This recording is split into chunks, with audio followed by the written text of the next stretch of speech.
AEW coming up this Saturday with Full Gear, 8 p.m. Eastern, 7 p.m. Central. Get it on Bleacher Report if you're here in the United States. If you're outside the United States, multiple platforms. It'll be available 0 hour. We'll start 1 hour prior. And to help me discuss Full Gear as well as all other things AEW and elsewhere, so happy to welcome back the man behind the wrestling news, the big audio nightmare, the Mid-Atlantic Championship podcast, and you hear him every day on Wrestling Observer Live with Brian Alvarez. I say it every time, but it's still true.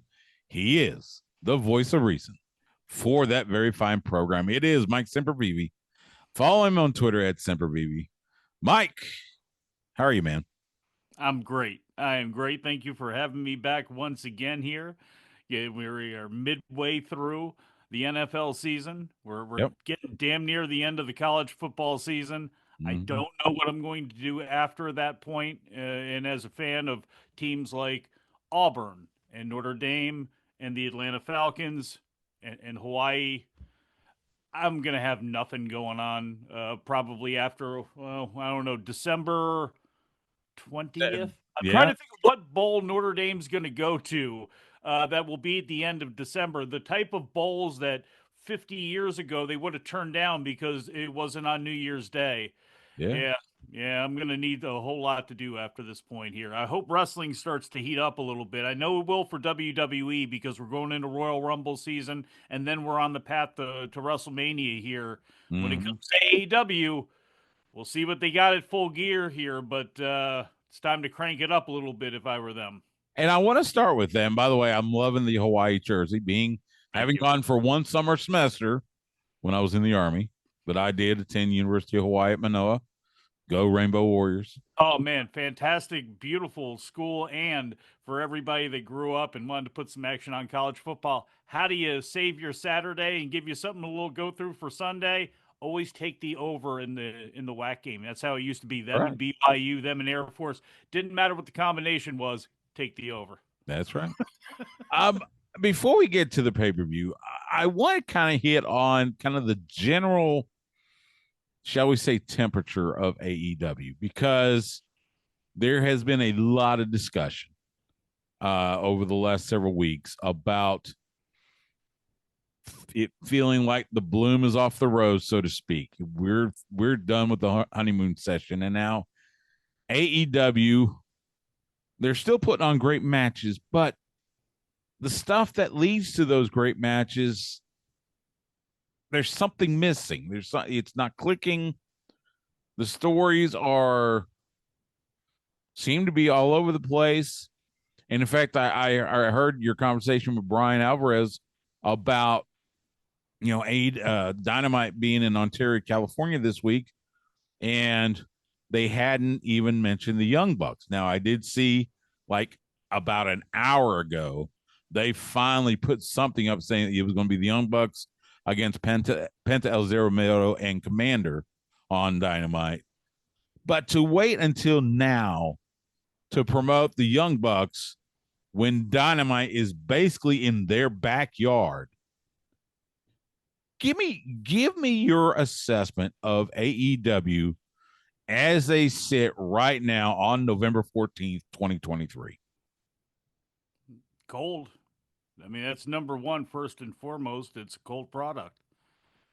As you mentioned, the matches are good. But where are the larger than life stars? You had one in MJF. You have one in MJF. And he's like Stretch Armstrong right now. You know, he's pulled over here for some laughs and comedy with the Acclaimed. You're pulled over here with a very serious angle, at least how it started out there with Juice Robinson, with Jay White. You got Roderick Strong and the goofiness over here, and you got Samoa Joe, and it's like, that's good. You know, you just like me, you know about, growing up in the 80s and Dusty Rhodes and how he booked Jim Crockett, where there were the Horsemen. And then offshooting that, you had Nikita Koloff wanted a piece of him. Well, he also wanted a piece of the Road Warriors, and it just kind of all revolved around Flair. That's the way it should be. That's the way it should be with your world champion, with your strongest act, with your strongest group. That's the way it should be. But there's no sometimes rhyme or reason as to why things happen. That's one. The for as good as Swerve Strickland is, for as beloved as Hangman Page is by that crowd, and I'm not trying to bag Hangman Page. I'm saying he is there to me. He is the spiritual light more than anybody else of AEW. I think you can almost do anything to him. He is going to be Teflon to it. But like, are people into this like they should be? This whole feud, he Swerve breaks into and commits another felony on the program, and he's supposed to be cutting a promo over the crib, and it's like then it starts to lead you into other questions on how is it, and it's like then it's just you go to the announcers and they move on, and it was like what last Friday on Observer Live, it's like I know they're gonna announce a stipulation for this, right? And they did. It's a Texas death match. The fans popped for that when they heard that, but it was like again, there's plot holes here. There's things that aren't hemmed up. I mean, the idea in a lot of ways was good to have a short feud too. I mean, it should be hot. You guy, if you're gonna break into somebody's house, but it's like then Hangman comes down, just has a match. It's not explained as to why this has been let to happen by AEW management. That's never come up as to why there's been nothing against Nana. In fact, they've basically been rewarded for what they did, and it just is like okay. Then we have the Young Bucks arguing with Chris Jericho, and now we're back to another time where the Young Bucks, all we have with the Elite is hurt feelings. And that's what their feuds are. It's based on hurt feelings. And now we get the hurt feelings with Kenny Omega. And they have a lot of moving pieces, but they just don't feel like puzzle pieces that are going to come together. They just feel scattered, like they're just hanging out there. And they don't have stars. Yeah. That's a fact. And the stars they have are cold. The product is cold. They don't have things humming. They bring in Adam Copeland again, big at first, but then you kind of offset that with Ric Flair, and I think that dulled a lot of people. It took a lot of people out of it. Even if they're willing to come back for Copeland, what does he mean? What Mhm. does he mean for ratings? What did CM Punk eventually mean for ratings? Nothing. Nothing. It, The whole is greater than the sum of its parts there. That's what wrestling is now, and there's not enough oomph, right now for AEW. There's just no other way to say it. And it's reflected in the ratings. Mhm. It's reflected in their ticket sales. It's reflected in the buzz. It's reflected in the fact that even their hardest of hardcore fans are doing too much fighting and trying to make their own storylines up to defend things and taking too much time fighting with the other side instead of celebrating what they're doing well. And all those are, to me, very bad signs. Well, and and I like because I had written down, you got the Texas Death Match at Full Gear with Hangman Adam Page and Swerve Strickland, and I wrote down not feeling it, and it almost feels like they booked the match and now they're trying to put the story together to catch up with the match. And I guess the first thing comes to my mind is Tony Khan needs help. He needs help with creative on both AEW and Ring of Honor, and I think it's one of those things where it almost needs like a fresh set of eyes, fresh mind, someone that can maybe help put those puzzle pieces together and make them gel into something that the fans can get excited about. I I mean, give me your thoughts. Who who could help Tony Khan book AEW, Ring of Honor, do all the things that he is expected to do as the owner and general manager? I've talked about this before. I've asked the question. I probably did it on this show rhetorically, maybe even directly to you. Well, from the time this thing started, okay, He's got all of this stuff going on with Fulham. He said he's going to continue to do it. He's got all this stuff going on with the Jaguars. He says he's going to continue to do it. We see him active on social media. Since ROH has started, he's been the one that's going to do it. There were some issues that he had. Remember that? And he said, no, I'm consolidating things now. I'm taking this out of this person's hands. I will just be the overseer on this stuff. Okay. He creates Ring of Honor. I'm doing that too. Then we got Ring of Honor. I'm sure that he's not doing everything.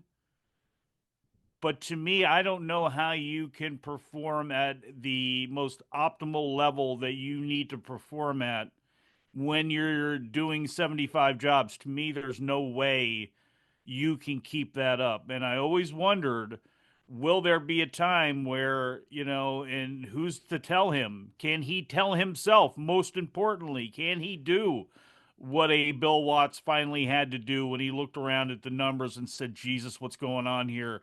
And he got Jerry Jarrett in. I need a new set of eyes to look at this thing. And that's what ultimately led to Bill Dundee going down there. And it led to the talent swap, which led to eventually the midnight, the rock and roll, and all that sort of stuff. I don't know. There's plenty of names out there. Nobody has got experience in the way we're used to having them have experience. Dustin Rhodes, Chris Daniels, these people are already helping out kind of in the mix now. Could they do it alone? It's a lot to ask. They've been around the business for a while, but until you've held that pencil and been in that position, can it be done? Can you unite a locker room enough? I don't. I'm not sure who the people are. I mean, there's plenty of names you can throw out there, that you could bring onto a creative or something like that. But to me, Tony Khan's probably got to be Vince, but he needs somebody there that can, I think, do the job. Somebody needs to do the job better. Let me just say that. Whoever's in charge and doing things now, things seem too scatterbrained. I think, we hear about, the Swerve is doing his stuff over here with his stuff, and MJF's doing his stuff over here. And okay, that's good. I mean, George Scott, that was his philosophy on booking was, all right, Wahoo and Johnny Valentine, you know what you're doing here?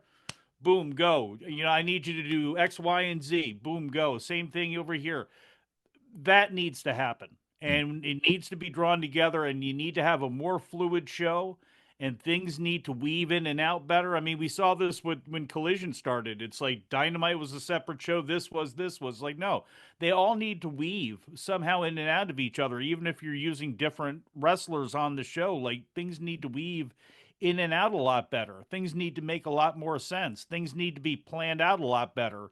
We've heard reports, Dave Meltzer, and I think that got him into the mix with Jerry Lynn and some other people online about they're making decisions a lot later now. Not only are they doing more things that look like WWE entertainment-wise on the show, they're delaying on making decisions. AEW is saying, well, we're doing that because we don't want things to get out and things aren't going to be reported.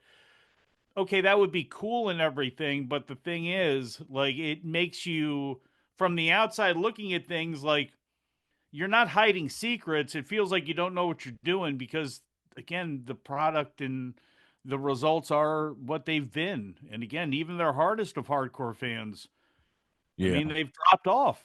I mean, and that's just the way it goes. So I don't know. I mean, there's plenty of names we can throw out there, but you're not going to bring in, because look at what happened to the NWA once Dave Lagana left. And you saw what happened there, how much Billy Corgan really needed to rely on Dave Lagana and how important he was in finding people. Look how many people are on AEW right now, or LA Knight, for an example, given a chance in the NWA. But can he go in there and do that and have that respect from that whole bunch of wrestlers after? No, I don't think he can. Right.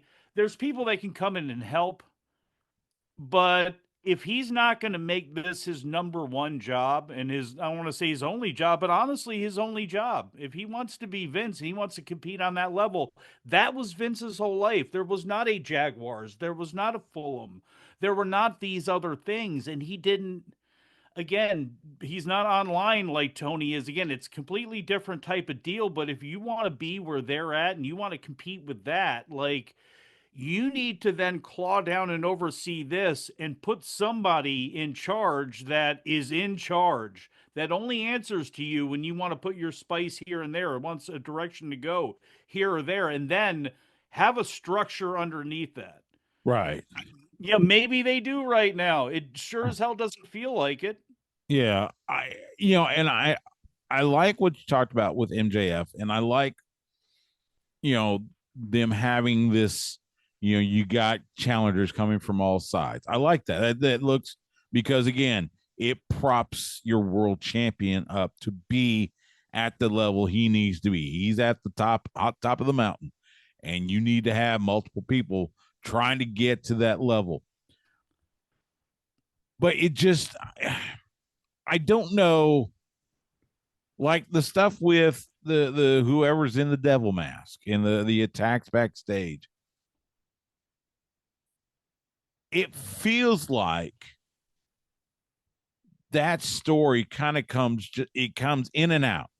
You'll see it one week, and then they forget about it for a couple weeks, and then it comes back and you see it again, and it feels like quite a few of their storylines are like that. Now I get, you know, they made the talk back when AEW started about, we want to be able to give our wrestlers a break. They finish the story, they take a break, and I get that, and I'm all that's fine.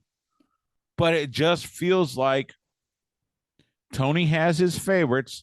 He's going to rely on those favorites week in and week out. And meanwhile, we didn't see Keith Lee for weeks until he showed up with Dustin and Mark Briscoe. And, you know, and look, right there, that was three of my favorite people on the face of this earth. Love Dustin, of course, work for him. I've called Keith Lee matches, here in Austin. Mark Briscoe, one of the best in the business. But it just, I don't know. It feels like he's trying to keep a tight grasp on everything, and things just slip out. Yeah, it's when you're squeezing Play-Doh or you're squeezing something, it's just kind of pouring out through your fingers and everything, and that's what it is. I mean, 200 people on the roster, which is not a good idea. It just isn't. Period. Point blank. That's it, and that's all. Because it's too many people trying to focus on, too many people that aren't happy, too many people this and that. But then again, if you got 200 people on your roster, it means you probably got some talent there. And every once in a while, we'll see Andrade against Buddy Matthews. Remember, that's how they opened up Collision, and it's like you look at it, and it's like, man, you got stars. Those two are stars. You see Roosh walk out there, that's a star. Period. That's he's a star. I don't know why they make some of the decisions that they make on guys, or while they'll build somebody up, have something, and then they just disappear. Because it doesn't sound like the talent wants to disappear. Yeah, I'm sure they like the schedule and everything, but they also want to work. They also want to be on TV. They also want to be involved. How many times have we talked about this with Ricky Starks? Mm-hmm. Is now going to be the time where it's like rocket this dude up, because there's got to be levels to this stuff. Here's your main event classes here. There's like 4 people in there, and then you have your semi-main eventers here. Have like 6 more people there. This is where your champion should matter. And then there's levels, and you got to elevate them up and down. And some guys have to have wins over here. And again, things build up and down. You just have guys thrown out there. Like the Kingdom. Look at what the Kingdom were going into the MJF match. It was just a quick thing. They had like 1 win on AEW television. There they are. And now we'll see what happens with Lance Archer and Jake Roberts and all that stuff, but it doesn't feel like, we'll Well, see. It doesn't feel like they'll be long for the world, but it's like, again, they don't utilize their talent and rotate their talent. And again, I don't have all the answers. But what I can tell you is I know, at least in my opinion, is what they're doing isn't working. yeah. And the women's division's a self-fulfilling prophecy, although one of the problems there is they just don't have enough good women. And the best one they have is Jamie Hayter, and she's hurt. And Tony Storm has got something good going on right now. Mariah May comes in. I know people were bashing them for bringing her in and not selling it heavy, but I think the way they're going to play this story, it does make some sense that she's there and being excited because she gets to meet Tony Storm. She'll be the understudy, from that old movie. But Sheeta's great, but she's just right there. Britt's gone. She hasn't been around. And no offense to the other women, but who else is out there? When Rosa comes back, I have a feeling it's going to be with Athena in ROH. And Athena's apparently too dangerous to have on ROH TV. So it's like, it's tough. Statlander, they really need to focus on. They're spending so much time on Julia Hart and Sky Blue, and no offense to those women, but like, to me, Statlander, you better be focused on her, because if she's not hurt, and that's the biggest thing with her, if she can stay healthy, you desperately need her to be a part of the mix. The fans want to cheer her, they want to be involved with her. Yeah. This thing with Sky Blue and Julia Hart, to me, it's a lower thing somewhere down here, but it's like, unfortunately, Statlander goes into that match the champion at the pay-per-view, and she's kind of like again, Red Velvet's, the lowest on the totem pole because she just came back, but it's like Statlander's kind of the forgotten person in that group, so I don't know. Yeah. They got a lot of issues. They They do. got a You're lot of right. issues. Well, and that's you mentioned the Julia Hart. They've got the match. It's going to be it's triple threat. Chris Statlander defending the TBS title against Julia Hart and either Sky Blue or Red Velvet. And yes, Red Velvet just coming back from injury. But this whole thing with Sky Blue, if They're spitting if mist and what? yeah, it just feels like they don't really know where they want to go with her. So they're Yeah, just going to kind of spin their wheels until they figure it out. And it's like, yeah, but you can't be doing that on television. There should be a storyline that you have, step one, step two, step three, step four, that leads to something. And it feels like it's not leading to anything except Julia and Sky Blue staring at each other every time we turn around. It's, I don't know. Like I said, AEW puts on some fantastic matches, but there's nothing to surround them.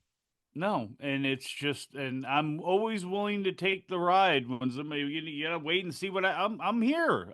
Believe me, I'll be on this ride. I was on the ride before they existed. I will continue watching wrestling and being on the ride until I probably drop dead. I don't have anything against them, but just you stand back and you go, okay, how many times are we gonna have MJF defend the ROH tag team titles on his own? Yeah, that's another thing.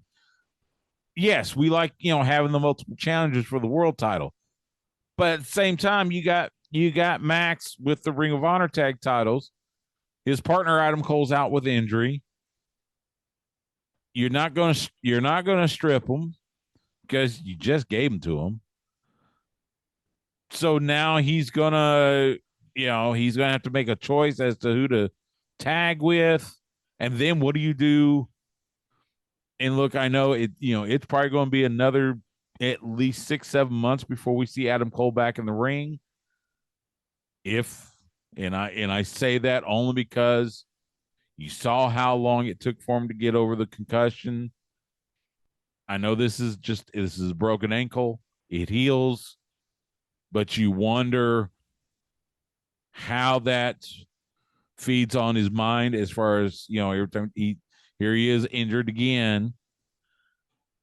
But, you know, putting that aside, it looks like they're gonna go with MJF and Samoa Joe, and then MJF will have to give Samoa Joe a title shot. But it just feels like, I don't know. It's like you said, it's just In the MJF Jay White feud, I mean, I love Jay White. I was a big fan of him in New Japan. I think he's a great talent. And I think when he's in the ring, he is a great talent. The interviews in the way that they're done in Japan, as opposed to here, it's a drastic change. They've given him too much mic time. They've Yes. given him too much mic time I am after I matches. am so glad you said that. I thought I was the only one that thought that, but it feels like whenever they give Jay White the mic, he is going on forever. It's like, good It's a Lord. killer. And when you only have 2,500 people, 3,000 people in the crowd anyway, and it's tough to really mic them and to have it where there's huge enthusiasm, and then it goes on, and people are just kind of like sitting there. And again, he can be a bigger star, but I mean, for some people, he already had some go away heat. I think it is now it's to the point where there's some people that are going like, can Juice Robinson just slide in his place for this match? I'd rather see him and MJF again as opposed to Jay White, and that's not good because he was supposed to be, one of your big stars and one of your blue chips that you're going to be banking on. And right now, he's not that. The Samoa Joe CM Punk thing I think is, or the Samoa Joe MJF thing I think is great. I like the dynamic that they played with each other. I like that tension. I like the fact that that's probably going to be the next big world title match. But we have the devil mask part of this. Is it Jungle Boy? Is it David Finlay? Either way, will it matter? It'll obviously mean a lot more in AEW terms and get a bigger response if it's Jungle Boy Jack Perry. But like at that point, then you better now you really need to fire Jack Perry out of a cannon. Then in that case, if he's going to be one of the people in the mix, and then you have to ask, well, why would he help MJF? So again, and that's a story that's going to have to play itself out. Yeah. But it's when he comes back, are you ready to push him heavily, or do you think the fans are ready to push him heavily? I don't know. I'm not there buying it with him. I started coming around to it. I thought he got more comfortable in his promos and his cockiness and becoming this, Jack Perry, smarmy kind of character. I think bringing Anna Jay into that as well too.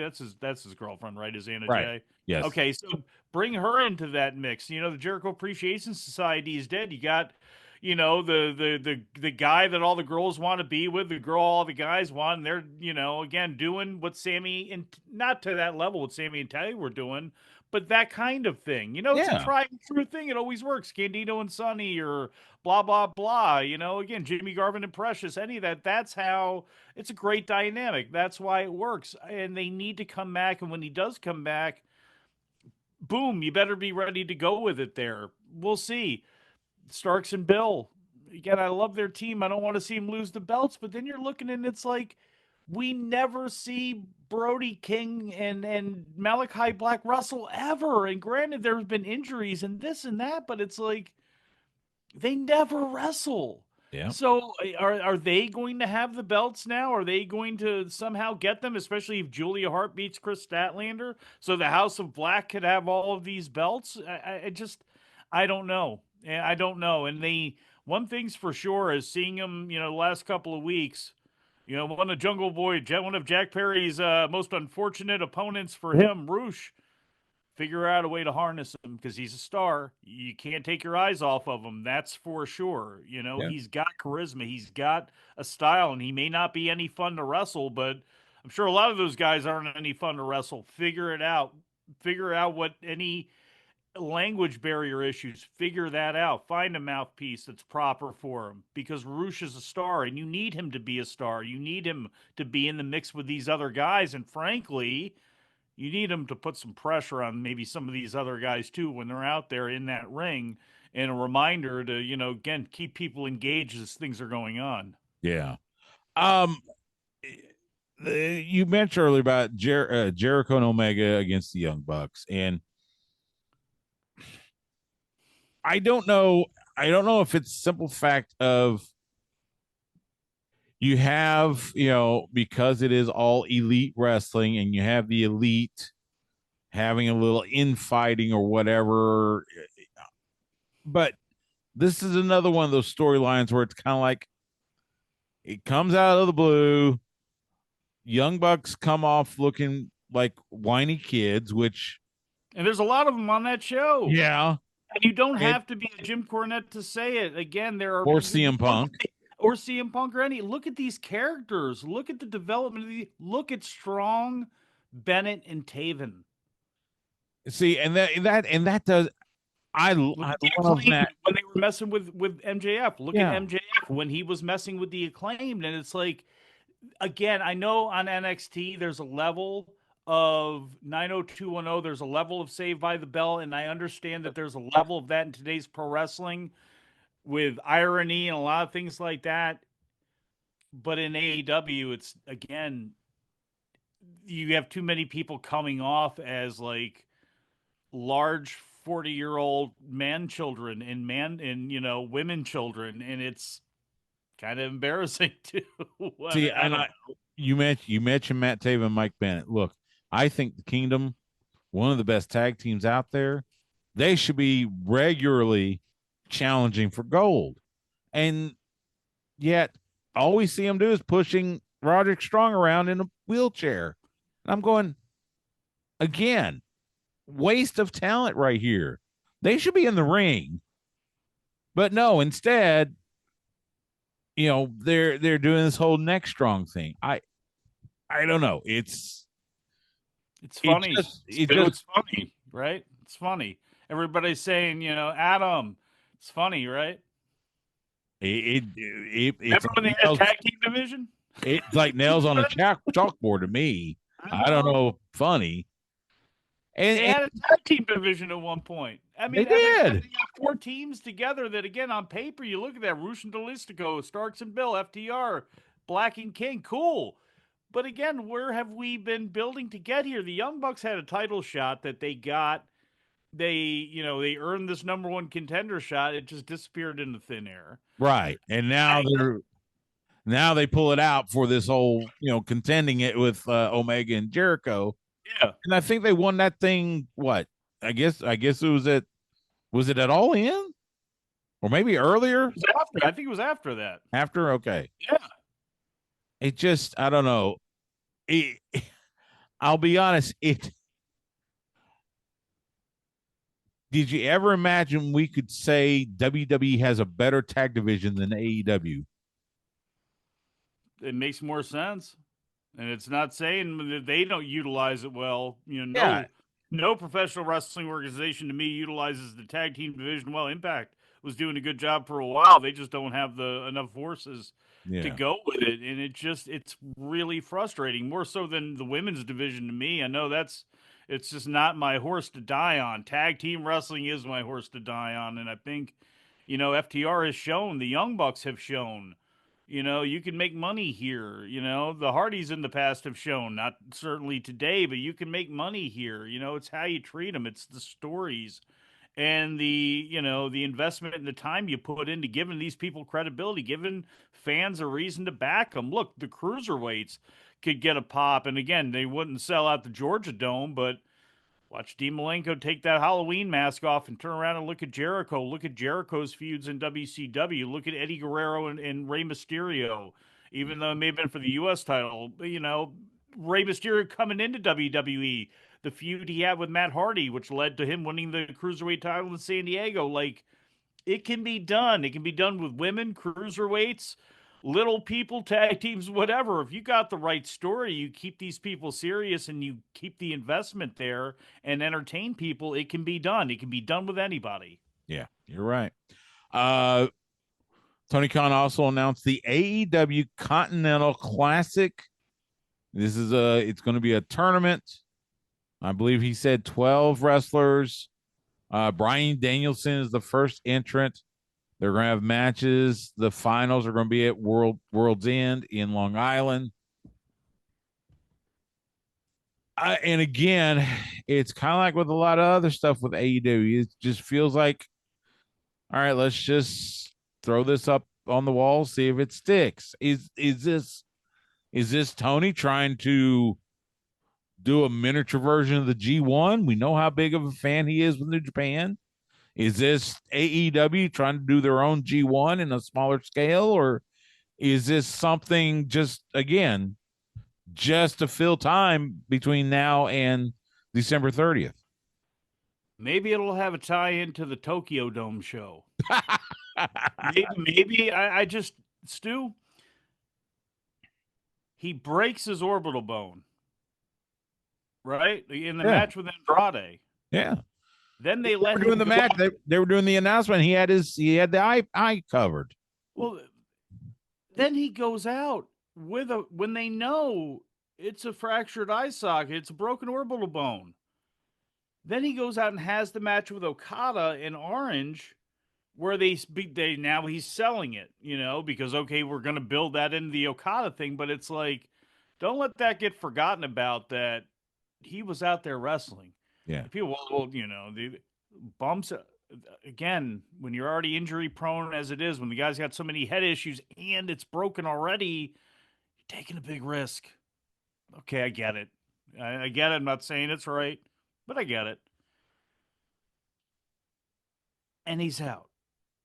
And the match on 1-4 with Okada is in danger, which means Okada's in danger because it's the Tokyo Dome, it's New Japan Pro Wrestling show, and Okada is one of your biggest stars. He's not going to be in the biggest match on the show. That'll be Naito and Sonata for that title, but it's Okada. Danielson can't go. What do? Do you have Keno on speed dial? Do you have somebody else on speed? Like, what happens here? Okay, match is in doubt, but obviously Danielson's going to try to figure out a way to get there as fast as he can, get better as fast as he can, and he's going to go out there, and he'll be clear to go out there, frankly, whether he should be or not. That's what's going to happen. And then you get news that they're doing a tournament that's round robin where guys are going to wrestle. How many guys are in this? How many I think times are you going to 12. wrestle? I think it's 12 entrants. 12. And you're going to wrestle Yeah, 11 round times? robin. Like you said, I haven't heard anything about blocks or anything. So Unless he's wrestling 11 pillows. And I would assume that he's not going to be. And I'm sure. And I made the joke, and you think about Norm Macdonald on the red carpet where it's like, who's going to be in the tournament? And it's like, all the stars are here. And it's, Truth Magnum or whatever his name was of the Outrunners. And like, I'm sure there's going to be some cupcakes here. It's not going to be like the G1. But like that's what it feels like. I mean, there's going to be people disappointed if it's not, because in their minds it is going to be the G1 and you're going to have 12 people in, but like where are they coming from? And then you got the issue is if you're bringing in people that Brian may not have wrestled before or wrestled in a long time, could that cause timing issues and he gets knocked in the eye? It's just I don't know. I don't understand it. I don't get it. I don't understand why he is being allowed to do this when he should be resting. I don't understand why he is left up to his own devices so much. I don't get that, other than Tony lets it happen. yeah. It's one of those things that needs to be, look, Brian Danielson needs to be saved from himself. He does, because otherwise he's going to go out there and do what he does because that's what he does.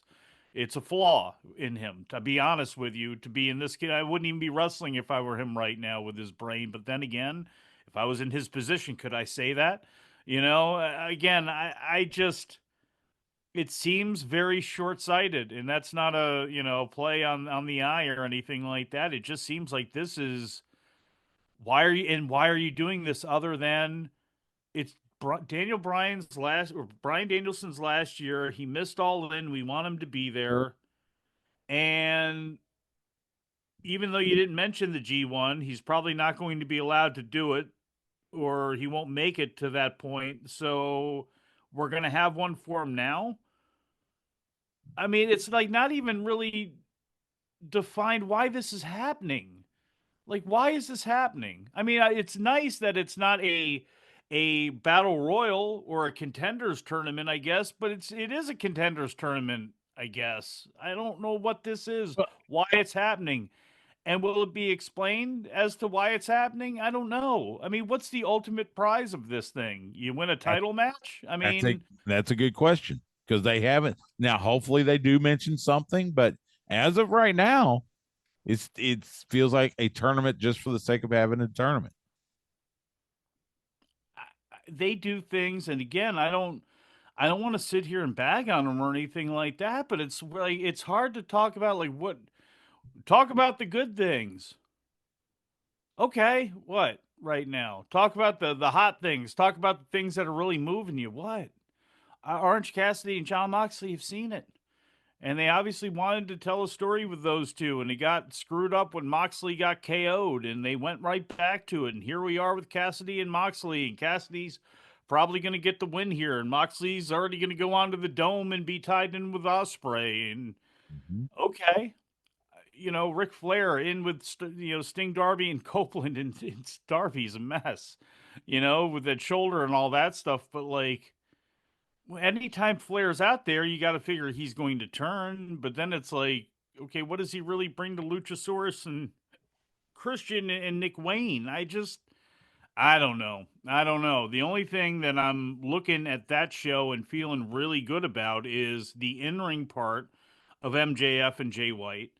Can't say anything bad about Omega and Jericho against the Bucks other than it's a match, and I'm sure it's going to be crazy athletic and they'll do things. I hope Paige and Strickland is crazy and it's a war and everything, but Sheeta and Tony Storm seems like in some ways, like that's the one of the surest bets that you have there. Even if it's not the best match on the show, it's probably the surest bet right now as far as balance about not being afraid what the ending is going to be. Like I I am with MJF and Jay White because I don't think Jay White's going to win, but I wonder how they go off the air that night and what condition MJF's in and where they decide to go there. So we'll see. We'll see. Man, I don't want to be all doom and gloomy or anything like that, but like, give me, I mean, what is there to work with here to feel really good about? Yeah, I agree.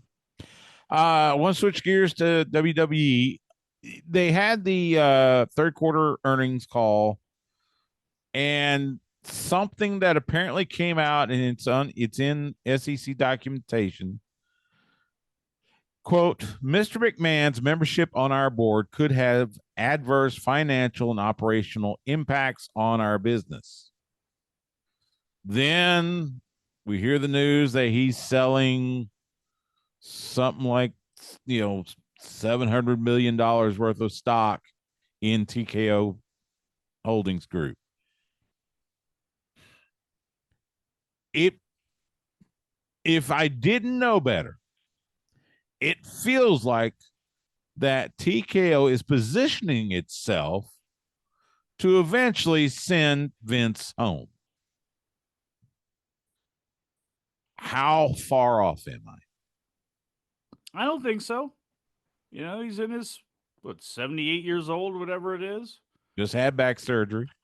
Back surgery, limping around. Linda and he are legally married, from what I know, even if they are not, close compadres as much anymore. They're living separate lives and all that stuff, but they're still married. And, talking about the deal on CNBC the next morning after the call, David Faber brought up the fact that, some of this really apparently feels like estate planning and things like that. I don't necessarily buy into that, but I think there's a number of things that are probably true here. Vince forced himself back into the company because he was going to make this deal. This deal was coming. A lot of it hinged on him, obviously, with Ari and everything. He was going to be involved in this deal. He had to be in the mix on this so he could make out in all of this and the money and moving and doing everything that needed to be done. Everybody knew he was getting investigated. He's still getting investigated by the Securities and Exchange Commission in the Southern District of New York and whoever else is poking around in that. Mm-hmm. When they sold the company, they made it clear this is something that's been ongoing here. And they made all of his stock, for whatever reason, they made it convertible where it didn't have to be sat on like other board members had to do. It could be bought back or sold at any time. Seems like it's good because it protected your own butt in your business from TKO if nothing happened or if everything happened. Vince gets his money no matter if they keep coming after him or if they don't, whether they want him there or they don't, whether he wants to stick around or he doesn't. He can make money off of that. Yeah. And if, again, something bad went down, hey, we could force him out. That's why we did that. Again, I think all of it's true where I'm sure he wanted, look, to deal with, he's not the only one that is selling stock in this. Other two others are as well too, apparently. So like the deal was made knowing that he was going to sell back some stock and he was going to make what it was the number 713 Think, million yeah, dollars. right. He still is on the board. He's still got plenty of stock to be on the board with. So I think it checks a lot of boxes, and I don't think that there's any way, unless we get some news that comes out from the Wall Street Journal or somebody who's been looking at this, until we get more of that, Mm-hmm. then I think then we'll have a better answer. But I think for right now, it's like it could be any number of things, and they've been planning for it, so it's not like it's a shock or anything like that. Right. It still was a flashy thing though when it hit because it's Vince selling stock, and again all this stuff that's been going on, the LA Times article and everything, and again when they give those warnings that they have to give, which is our stock could be affected by this. Again, we don't know. Again, it's a flashy thing, and it's like, hey, we don't know how much meat there is on that bone to be chewed off. So we'll see. Again, and towards the end of the year here, we're running out of time. And then granted, the government works on its own schedule, but I would figure at some point we would hear something else. We're going to hear something else if they have anything when it comes to anything that they seized and what they took when they executed those search warrants. Yeah. Well, it will, like I said, time will, like you said, time will tell. Let's They talk. don't need him. They don't need him. He doesn't need them right now. I mean, that's the one thing we know for sure is when he was gone, things stabilized, and if nothing else, morale is much better. The show is much better. They've been able to hum going on without him, and he can drop in his 2 cents whenever he wants to. It's just up to Triple H, Shawn Michaels, Kevin Dunn, whoever, whether they want to pick up the phone or not. So, Right. Right. Let's talk about a little bit about what's happening inside the ring in WWE. Santos Escobar finally turns heel on Rey Mysterio. Looks like he is out of the LWO. Uh, Seemingly cost Rey the U.S. title at Crown Jewel. If that and I like the way it felt like one of those things where he was doing this despite his love of Rey Mysterio. His emotions took over, and he had to do it. Give me your thoughts on Santos Escobar as a heel now. I think he's a great heel. He was a great heel in NXT. I like the swagger he has. He looks like a star. Phantasmo looks like a star. He comes across like one. Not a big guy, obviously, and that hurts him a little bit, but he can be a star. I'm not bullish just because we've had a lot of people turn on Rey Mysterio, and where has it gotten him? He's been used a lot for that sympathy. Do I think that they have used Santos Escobar in the way, and frankly, Cruz del Toro and Joaquin uh, Wild? Joaquin Wild? Thank you. I mean, I don't think they've used them to their ultimate potential since they've been there. Yeah. We'll see.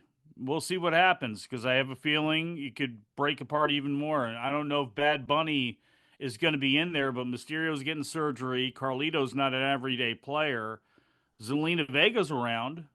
Could you do Zelina Vega and Carlito against, bring up Elektra Lopez, even though the problem with Elektra Lopez is, and I really like her. You look at her and you think, okay, second generation. She physically stands there. She looks like a star. Right. She's striking as she comes across, but unfortunately, she can't go. It's like Indy Hartwell. I love Indy, and I just wish she was a. I just wish she could get better in the ring, like fast, because she's got everything to me to be a star. It's just it doesn't click in the ring. But you could bring up Elektra and do that match if you wanted to, And I know again, I don't know what you do with the LWO at that point. They might be able to fight over the name. Maybe Santos takes it. Maybe that's the way to go about things, and they can fight over that. But I like him. I think he needs a posse with him. I think if those guys turn and they go back to having their the crew that they had in NXT, I'm for it, especially if they're out there trying to torture Dragon Lee a little bit. If they kind of align themselves with Logan Paul to take shots at Rey Mysterio while he's not around. But, Dragon Lee, I feel great about. I'm not super bullish because, again, they've always showed you that they can't build anybody but Rey Mysterio wearing a mask. But right now, who else could take that throne? Who else could take that mantle from him? Right now, Dragon Lee and again, a mask versus hair, Santos and Ray at Mania. If Ray's not ready to go for any reason like that, you could do Dragon Lee and Santos in that match on one of those nights. I'm very bullish on what Dragon Lee could be. And they need somebody to not be the next Rey Mysterio. They just need a new masked superstar to sell masks and to get over to kids and to be a bridge for any lucha fans that you can get over and all that sort of stuff. I mean, how long can you ride this Rey Mysterio thing? Again, how many knee surgeries is this? It's brutal. He's not going to last forever. No, he's not. Um, we had the development with Damage Control. Asuka now aligning herself, so now you got 5 women in Damage Control. Feels like they're setting it up for a women's War Games match. Did it feel like they put Asuka with them just for War Games, and after we get through Survivor Series, they're gonna plot the route for Asuka to go back to being by herself, or it just felt like that one was just like, let's put her with because of Kyrie and Io. Yeah, where there's more of the Judgment Day with Drew, it's been leading in that direction for a while, and it's probably going to be the thing that shows Damian Priest the door, with Drew kind of taking over as the leader of that group, maybe. But with Asuka, it just seems like a little bit of a swerve in a way because honestly, Damage Control as a unit, it would be putting a lot of pressure on Dakota Kai. But obviously, Kyrie and Asuka and Io are not going to cut the type of promos that we're used to hearing. They need a mouthpiece. Can Dakota Kai be that mouthpiece if Bailey gets dropped? And I think that's the direction it's going to go in. Is I think that group sticks together a little bit. And you saw Bailey's face when everybody was hugging there, when Kyrie said, you're the leader. And they're all trying to give her the hug, and she's still backing up with Kyrie right in front of her. I still think that that's going to come to a head. And all that pushing around she did with Dakota, all that pushing around she did at EO, and trying to manipulate herself in the title picture and cause havoc. I think eventually, I think that's what we're going to see. I believe that that's the direction we're going to go, but we'll see. But it kind of did come out of nowhere, though. But it does set them up with 4 women there. And it sets up, Shotzi came out to make the save. I would assume that she would be in that mix. Charlotte's obviously in that mix, and Bianca. Now it's just a matter of who that 4th person is going to be, I guess. Yeah. Before I let you go, so congratulations to Piper Niven and Chelsea Green. They've held the women's tag titles for what, 2 months now, 3 months now. It's kind of like that counter at the factory, this many days without an accident or injury. So they've held the titles now, and yet I would say those women's tag titles feel as irrelevant as ever. Give me your thoughts. I thought, what happened to Kaylee and the other Scottish? Yeah. And I like her too. I don't know if she's ready for prime time. Kaylee Ray in the ring obviously is, but what's her name? Eladon and Alba Fire. Eladon, yes. Yes. So Alba Fire's Kaylee, and obviously, she's a very, very good wrestler. Her in there in the mix with some, I would believe it wrestling wise. Obviously, they've tried to bring out her personality, and they've certainly, the Fire gimmick at first, and now her and Isla together as that freaky team, like they said they were going to be back for the belts. I'd be fine with that if they are, because even if Isla's not great in the ring, at least she's got a gimmick, and at least they're a tag team. Like, I know the Piper Niven Chelsea thing was not the original plan because Sonya got hurt, but then Piper comes in, says, I'm on the team, and then they just seem to wrestle singles matches, and I don't understand it. And Zoe Stark, they want to push as a singles. That's cool, but she needs to be in a team. I think her and Shayna should be a more regular team. They should be in the tag team title mix. Obviously, they seem to be putting Ivy Nile. I shouldn't say obviously. They seem to be putting Ivy Nile and Maxine Dupree now together as a team. They're not ready for prime time. They shouldn't even be on the main roster as wrestlers. They just shouldn't. And I like them both in different ways for different reasons. But like, if you're going to do that, you need all the experience you can get on the other side of the ring from them. So I don't know why have those belts if you're not going to utilize them. There's too many belts in wrestling, and I never thought I'd say that when I would open up the Inside Wrestling when I was a kid, and they'd have that roll call of champions, and Ronnie Garden was the Mid Atlantic champion, and then we had a national champion. We had this champion, and they would say at the time, I was a kid, but they would say this too many belts is stupid. This is insane. No, it's great. You got a Central States title. No, we're seeing it with New Japan. There were 5 titles defended at the Colwell Center in the New Japan show. Yep. Of their 12 titles, nobody thought any of them were going to change hands. What do they really mean? If you said to somebody what's the difference between the IWGP Women's World Title and the NJPW Strong Open Weight Women's Title, what's the difference? I just it's too much, and when you don't take care of them, they're irrelevant, and they're just silly props that what do you even have them for if you don't? And we'll see. They seem to be building up Tegan Nox and Natalia. That seems to be their plan right now that they're going to go ahead and do. So maybe there's hope around the bend, but we've seen it. We've hoped for hope around the bend when it's come to those titles since Mercedes and Trinity. And again, it hasn't happened. And there's too much talent. They have too much talent for those belts to be like that. You know what I'm saying? Again, if you're going to have them, you got plenty of people. You can go ahead and figure out something to do with it. You know what I mean? Yeah, I agree. It feels like they've got the people in place to put together a almost decent women's tag team division. They just got to pull the trigger, and it feels like they're not, for whatever reason, be it they're still we're not worried about tag teams or whatever. You're right. Man, look at the women's singles division. Like, that's one of the reasons that I think Julia would be. AEW needs her more. WWE doesn't really need her at all. She would be better off going to WWE, because even as the 4th or 5th best woman in WWE, or focused upon woman, I should say, that still, the right opponent will still get you possibly night 1 at WrestleMania in the main event. Yeah.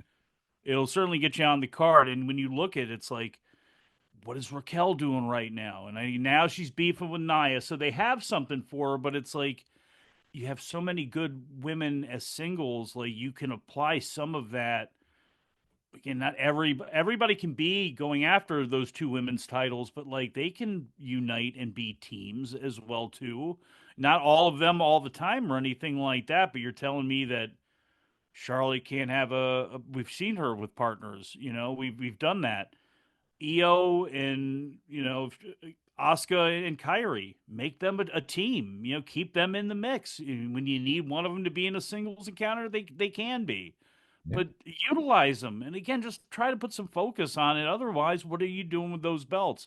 And to me, though, that's a great belt that can float down to the NXT roster when you need it to. You can put it on people to go down there. You have a lot of versatility with that belt. Make something happen with it. Yeah, I agree. He is Mike Sempervive. Catch him on the Wrestling News, on the Big Audio Nightmare, on the Mid-Atlantic Championship Podcast. All 3 of those available wherever you get your podcast. And hear him every day on Wrestling Observer Live with Brian Alvarez. Mike, I appreciate it. It is always enjoy chopping it up with you. Thanks so much, and we'll talk again soon.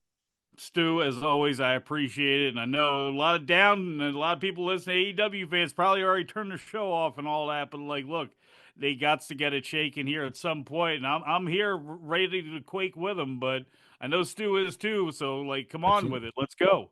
Absolutely. Thanks, Mike. Yes, sir.